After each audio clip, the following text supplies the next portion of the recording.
কোন এক ধনীর দুলালকে ঘোড়া চড়তে দেখেছেন। বাচ্চাদের একটা স্বভাব, অন্য কোন বাচ্চাকে যখন কোনো কিছু চড়তে দেখে ওই বাচ্চাও ওইটা চড়তে চায়। আওয়াজ দেন ঠিক কিনা? ঘোড়া চড়তে দেখে ইমামে পাকের ঘোড়া চড়ার শখ জেগেছে। মার কাছে গিয়া কয়, মা গো মা,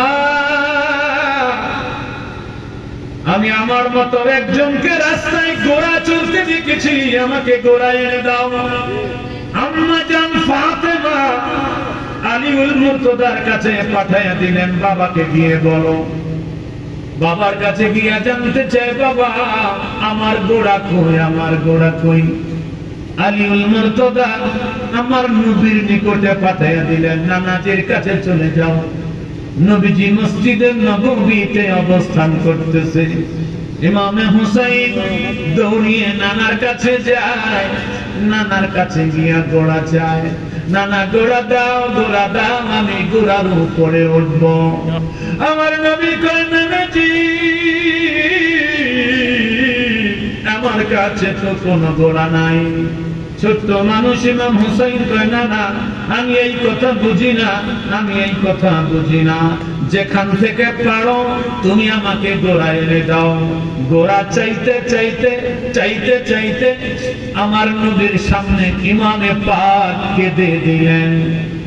আওলাদ রাসূলের কান্নার আওয়াজ আমার নবী শোনার সঙ্গে সঙ্গে আমার নবী কেঁদে দিয়ে বলে, হুসাইন কেঁদো না, কেঁদো না, তোমার কান্না আমি নবী সইতে পারি না।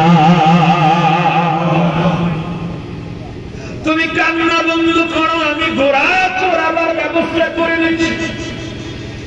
তিরমিজিতে হাদিসে মুবারকে এসেছে, এই কথা বলে আমার নবীজি মসজিদে নববীতে দুই হাত মাটিতে লাগাইয়া দিলেন, দুই হাঁটু মসজিদে নববীর ফ্লোরে লাগাইয়া দিয়া আমার নবীজি নিজে ঘোড়া হইয়া গেলেন। ডাক দেয়, নানা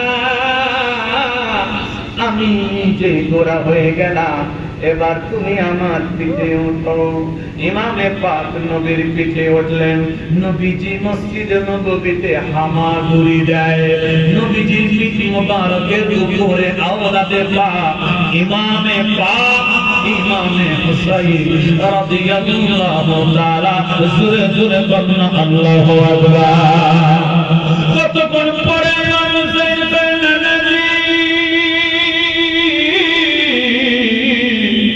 আমার নানা, আমি যাকে ঘোড়ার উপরে দেখেছি তার হাতে একটা লাঠি দেখেছি।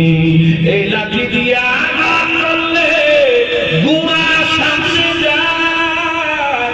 আবার তার হাতে আমি একটা লাগাম দেখেছি, লাগাম টানলে ঘোড়া থেমে যায়। ঘোড়া তো পাইলাম, লাঠি পাইলাম না, লাগাম পাইলাম না। সঙ্গে সঙ্গে নবীজি মাথা থেকে পাগড়িটা খুলিয়া এইভাবে পাগড়িটা লম্বা করিয়া মাঝখানে নবীজি কাপড় দিয়ে এইভাবে ধরলেন, আর দুই মাথা ইমাম হুসাইনের হাতে দিয়ে দিলেন।